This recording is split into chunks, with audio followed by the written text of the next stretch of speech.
Estamos de volta com o programa TV Câmara Entrevista, hoje conversando com o Dr. Mário Tanaka e recebendo também o Rodrigo Romero, jornalista aqui da casa, falando um pouquinho sobre o Ministério do Trabalho, as questões do trabalho aqui na cidade de Jacareí. Dr. Mário, para ser um profissional do Ministério do Trabalho, quais são as qualificações que a pessoa precisa ter? Olha, todo serviço público, a porta de entrada é por concurso público. Agora, nós temos duas categorias de servidores do Ministério do Trabalho. Os administrativos, que a gente considera, são pessoal de nível médio, em que dão apoio para a fiscalização e para as outras atividades do Ministério do Trabalho.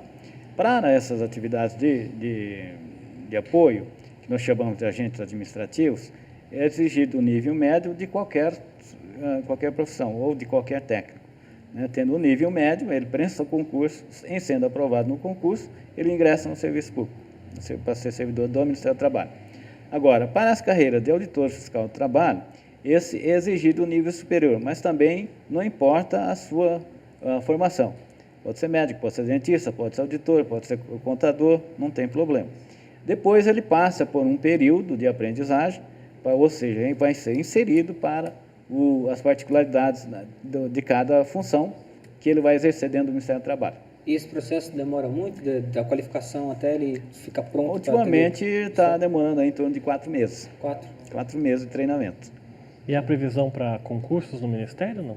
Sim, este ano está previsto concurso para auditores do trabalho e também para os agentes administrativos, que a falta de servidores no Ministério do Trabalho é bem gritante. Uhum. E recentemente teve uma mudança grande na lei das empregadas domésticas no Brasil. Aqui em Jacareí, no Ministério do Trabalho, foi sentido alguma diferença na vinda de pessoas para esclarecer dúvidas ou ainda não? Imediato à aprovação da medida provisória, da emenda constitucional, que ela está alterando o dispositivo da Constituição Federal, houve sim alguns questionamentos. Mas, porém, essa lei ainda, nós precisamos de uma regulamentação, ou seja, um direcionamento de como nós vamos executar essa lei. Então, ainda tem muitas dúvidas e nós também não sabemos ainda a que rumo tomar. Quais são os esclarecimentos que nós podemos fornecer a quem nos procura. Então, está aí uma dúvida, tem muitos comentários dos juristas e de pessoas ilustres, mas, porém, não sabemos ainda qual é que... Tem alguns dados que estão confusos ainda. Bastante confusos.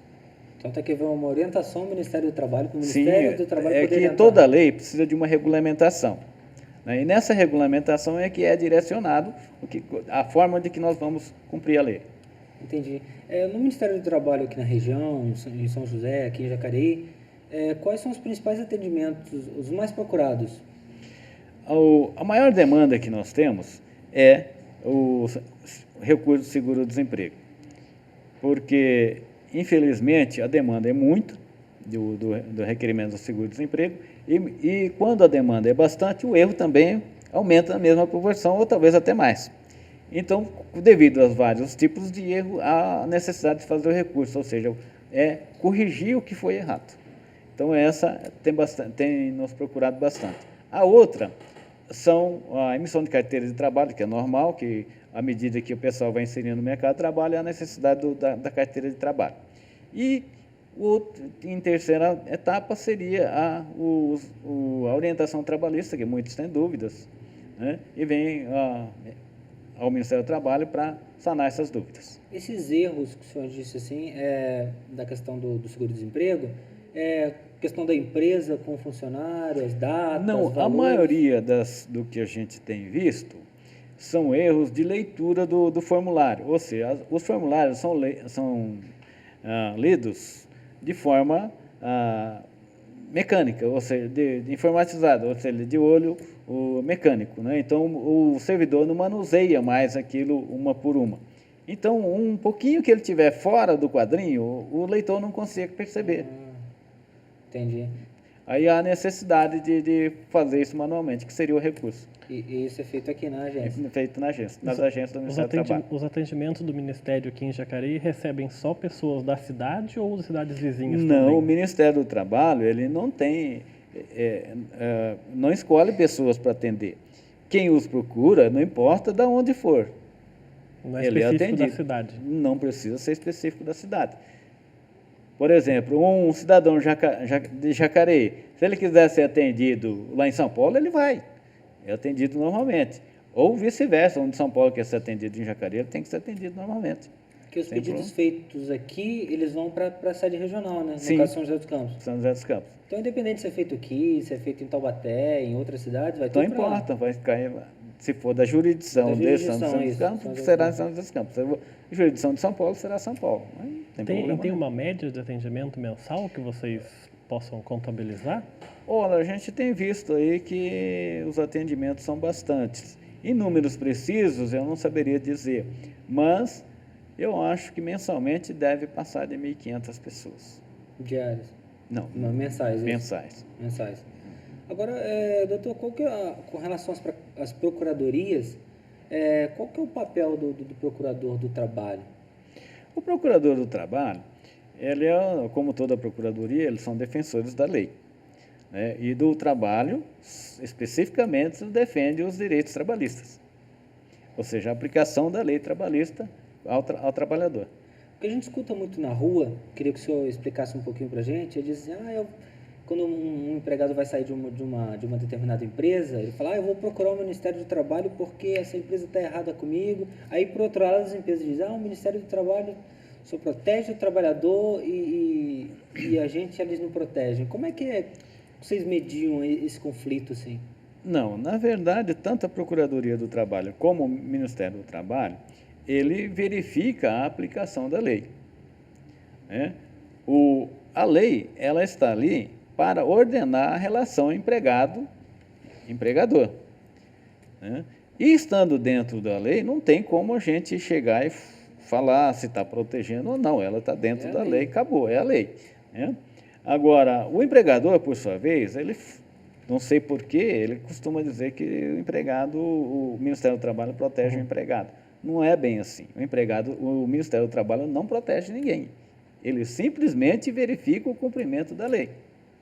Agora, tem alguns aspectos, precisamente na área de segurança e medicina do trabalho, que muitas vezes é difícil colocar em prática aquilo que está previsto na lei. Mas é necessário que seja colocado para garantir a segurança do trabalhador. Nesses casos, funcionaria até como uma espécie de PROCON aí no Ministério do Trabalho, né? O Ministério do Trabalho, nesses casos, ele senta numa mesa para mediar esses conflitos, né? Porque o conflito precisa ter uma terceira pessoa para mediar, não tem jeito. Porque a aproximação das duas partes em conflito é difícil, então precisa ter alguém no meio para mediar. E o Ministério do Trabalho tem feito bastante esse papel. Com relação a algumas leis, por exemplo, muitas pessoas têm dúvida como que funciona a hora extra, adicional noturno, sabe quanto que conta sábado, quanto que é domingo. O senhor pode explicar um pouquinho para a gente? Como é que funciona a funciona? insalubridade também? Como é que Não, se pode aplicar ou não? A legislação nossa, ela determina o horário máximo de trabalho normal de um trabalhador, né?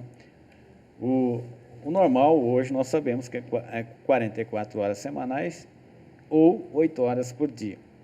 Ou seja, eu não posso fazer um trabalho de 10 horas por dia durante uma determinada época, dias da semana, para completar as 44. Então, ele tem uma limitação. Eu tenho que trabalhar no máximo 44 horas por semana e 8 horas por dia. Ou seja, eu não posso ter um dia com 10 horas de trabalho e outro dia com 6. Não pode compensar, né? Até 2 horas, ela é permitida uma prorrogação de jornada de trabalho, ou seja, você faz um trabalho além do normal, né? Mas num período restrito. Isso não pode passar a ser rotina. Tem que ser esporádico, porque às vezes acontece de um contratempo e a produção exige que tem um prazo para ser entregue. Então, há necessidade de uma prorrogação, né? Mas essa não pode ser a regra, é uma exceção. Tanto é que chama de extra. O que é extra é uma exceção. Um adicional. Então você não pode fazer um extra toda semana? Toda semana, não é o regular. O regular é a empresa programar a produção dentro do horário normal de trabalho. Senão vira um horário fixo, né? Exatamente, senão vira um horário fixo. E a insalubridade, como é que ela é aplicada? A insalubridade existe em algumas atividades onde tem um certo perigo, né? Por exemplo, no que nós chamamos de lugar insalubre. Um lugar, por exemplo, que tem uma condição de uma propagação biológica, de uma infecção, um lugar muito sujo, né? Que tenha muito barulho. Que tenha muito barulho, né? Então, tudo aquilo que faz mal à saúde humana. Então, aí existe um detalhe. Em primeiro passo, a necessidade da empresa, do empregador, no caso, procurar uma solução coletiva. Ou seja, ele procurar, se for um local que está sujeito à proliferação de bactérias, ele procurar as medidas de tal forma que essas bactérias não proliferem, né? E, num caso em que não é possível você fazer uma proteção coletiva, fazer o uso do EPI adequado. E, mesmo que com o uso do EPI ele não consiga sanar, há aí um adicional de pagamento ao trabalhador que se chama insalubridade, adicional de insalubridade. E o Ministério do Trabalho nessa situação? Ele só intervém se for procurado, se houver uma denúncia, falar, a minha empresa não está pagando adicional de salubridade, ou existe uma fiscalização do Ministério nas empresas? Hoje, as fiscalizações do trabalho não está somente restrito às denúncias. Ela tem um projeto de fiscalização em que são projetadas algumas atividades que oferecem maior risco, tem maior demanda de fraude a cumprimento da legislação. Então, prioriza esses setores, além das denúncias que constantemente a gente tem.